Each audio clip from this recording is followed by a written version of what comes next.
সবাই আশা করছি সবাই খুব ভালো আছো। আলহামদুলিল্লাহ আমি খুব ভালো আছি। তো ঈদ কিন্তু চলেই এসেছে দেখতে দেখতে। এবারে রোজাটা কী করে কেটে গেল না বুঝতেই পারলাম না।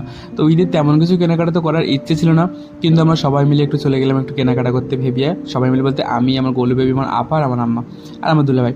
আমার দুলাভাইয়ের যে দোকানের অবশিষ্ট অংশটুকু পড়ে আছে না, সেইটুকু অংশে আমরা কেনাকাটা করতে গেছিলাম। মানে জামা কাপড়ের যার অবশিষ্টটুকু পড়ে আছে, যেহেতু আমার জিজু যখন নতুন দোকান ওপেনিং করেছে তোমাদের সাথে শেয়ার করা হয়নি, তো অবশ্যই শেয়ার করতে ভিডিওটা। তো আমার জিজুর যে আরেকটা দোকান, মানে এখানে কসমেটিক্সের দোকান, তো এই দোকানটা না মানে গার্মেন্টসের সমস্ত জিনিসপত্র এই কসমেটিক্সের দোকান নিয়ে এসে গার্মেন্টসের দোকানটা ছেড়ে দিয়েছে।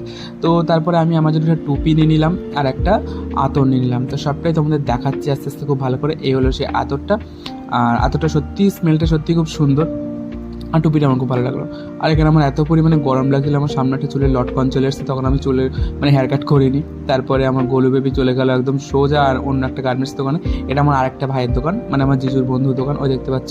আর তারপর এখানে গুবলু চলে আসলো। এই ব্লগটা অনেক মানে এই শর্ট ভিডিওটা বেশ ভাইরাল হয়েছে দেখলাম, তোমরা খুব ভালোবাসা দিয়েছো ব্লগটায়, মানে এই ভিডিওটায়, তার জন্য আমি অনেক কৃতজ্ঞ আর অনেক থ্যাঙ্কফুল। আর এখানে আমার আপা অন্য শাড়ি দেখছিলো, আমার আম্মা অনেক জামা কাপড় দেখছিলো।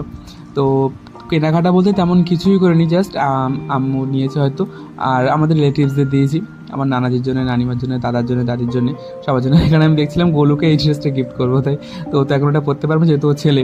তো যাই হোক, বাদ দাও, ও যদি মেয়ে হতো না এই ড্রেসটা আমি কিনে দিতাম। তারপরে কিন্তু অনেকটাই টায়ার্ড হয়ে পড়ছে, বাড়ি যাবো। তো এই ছোট্ট একটা ব্লগ তোমাদের শেয়ার করলাম, কেমন হয়েছে আমাকে কিন্তু অবশ্যই। সবাই খুব ভালো থেকো, সবার সাথে দেখা হবে পরের ব্লগে, টাটা।